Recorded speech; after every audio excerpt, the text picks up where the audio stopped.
Welcome to the deep dive. Today, we're going beyond just listing names. We're really aiming to explore, the fascinating world of the 12 Olympian gods. Our mission for you is to get past the basics, using our sources to pull out some, maybe unexpected details about what made these figures tick. Yeah, it's not just about who is who. It's about understanding their core characteristics, the surprising little things that make them so compelling, so influential. We want to get into why their stories still grab us today. We'll be looking at their vital roles, sure, but also the very human dramas playing out on Mount Olympus. Okay, so let's unpack this. Starting at the top, obviously, with Zeus, king of the gods. Our sources really hammer home his power sky thunder, that famous thunderbolt ruling from Olympus. But they also mention his many escapades. What's the significance there? I mean, a king god known for being, let's say, complicated in his relationships. Well, yeah, and what's really insightful about Zeus is how his very, let's call them human flaws, mirrored Greek society in a way. His kingship, his authority, it was absolute, yes. But those escapades, they weren't just, random affairs. They often kickstarted new myths, created heroes, divine lineages. It kind of weaves gods and mortals together. Right, connecting everything back. So, from the king, naturally, we look at the queen, Hera, his wife, and also his sister. We know her role goddess of marriage, family, but what really jumps out is how fiercely protective she was. Almost terrifyingly so. Oh, absolutely. Her whole domain was marriage, so she took Zeus's wandering eye very personally. And her revenge wasn't just petty squabbling. It was a major force in mythology. Think about Heracles or Dionysus' mother. Hera's anger drove so much of the drama, fueled huge conflicts. Her influence was massive and often, pretty destructive. Okay, moving on. Poseidon, the god of the sea, earthquakes, and horses, interestingly. You picture him with the trident, right? Stirring up storms or maybe calming the waves. But his power seems deeper than just weather control. Definitely. Poseidon's control over the sea and earth made him incredibly powerful, someone to be, respected but also feared. For the Greeks, being a maritime culture, he wasn't just some distant god. He directly impacted their trade, their travel, the safety of their cities. Appeasing him was crucial for survival, really. He demanded respect. Let's shift to Demeter now, goddess of the harvest, agriculture. And her story gives us this incredibly powerful image. Her grief over her daughter Persephone being abducted literally caused the seasons. That's wow. What does that tell us about how they saw the world? What's fascinating there is how Demeter's story provides this really deep emotional reason for why nature works the way it does. It connects divine feeling directly to, life on Earth. Winter wasn't just cold weather. It was a manifestation of a mother's sorrow. The land was barren because she was grieving. Then spring comes when Persephone returns. It gave the whole agricultural cycle this profound meaning. And that leads us right to Persephone herself. The sources call her a key figure. Queen of the underworld, yes, but also goddess of springtime. How do those two things fit? Well, Persephone's dual role, ruling the dead and bringing life back in spring, it's this perfect symbol of cycles, life and death, decay, and renewal.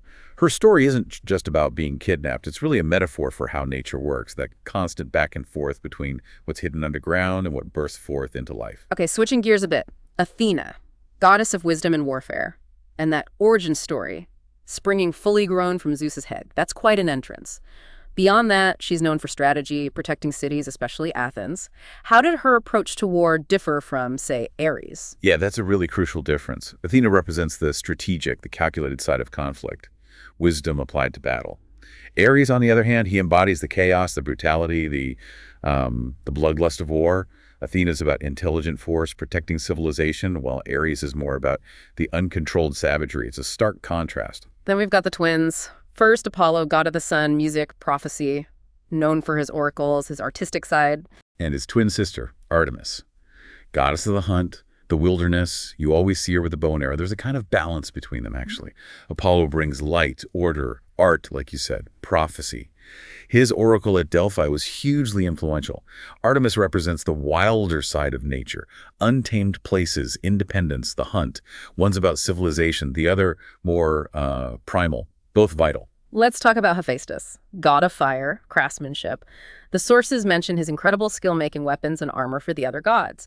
But what's really striking is that detail about him being cast out of Olympus due to his deformity. That feels poignant. Right, and here's where it gets really interesting about Greek values, I think. Even though he was seen as physically imperfect, maybe even rejected initially, his skill made him indispensable. He didn't just make weapons, he made automatons, clever traps, amazing jewelry. His forge was like the hub of divine invention. It shows that even in a culture valuing physical perfection, exceptional skill, craftsmanship could earn you immense respect. It's about what you can create. Okay, and then there's Aphrodite, goddess of love and beauty, often at the center of many myths, known for that irresistible charm. But her influence feels like it goes way beyond just making people fall in love, doesn't it? Oh, absolutely. Aphrodite's power was immense. The irresistible charm wasn't just about looks. It was a force that could spark devotion, yes, but also devastating passion. It set whole epics in motion. I mean, look at the Trojan War started because of her promise to Paris.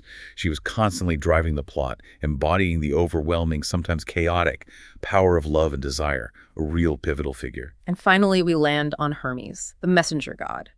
Known for his speed, his cunning, he had some really crucial roles, guiding souls to the underworld, protecting travelers and thieves. Quite a mix. Yeah, he's pretty versatile. Yeah. And if you connect that to the bigger picture, Hermes is basically the ultimate connector. He links Olympus, the mortal world, even the underworld, a vital go-between. His speed and cleverness also made him the god of commerce, communication, even trickery. He embodies that fluid, sometimes tricky nature of exchange and interaction. So, wrapping this all up, it's really clear from this deep dive that each god had a distinct, vital part to play. They weren't just sitting up there, they were influencing everything. Nature, human lives.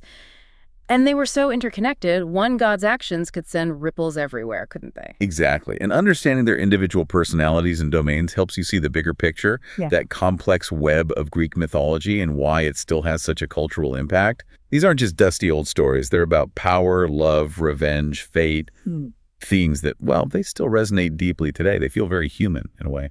Yeah, the enduring power is amazing. They keep popping up in our language, art, how we think about heroes and flaws. And this really raises an interesting question for you, the listener, to think about. Given all their very human traits, the flaws, the passions alongside their incredible powers, what do you think our ongoing fascination with these Olympian gods says about us? What does it reveal about our own hopes, our fears, how we try to understand the world even now? Why do these specific stories about power, love, creation, and vengeance still hold such a powerful grip on our imagination, something to mull over?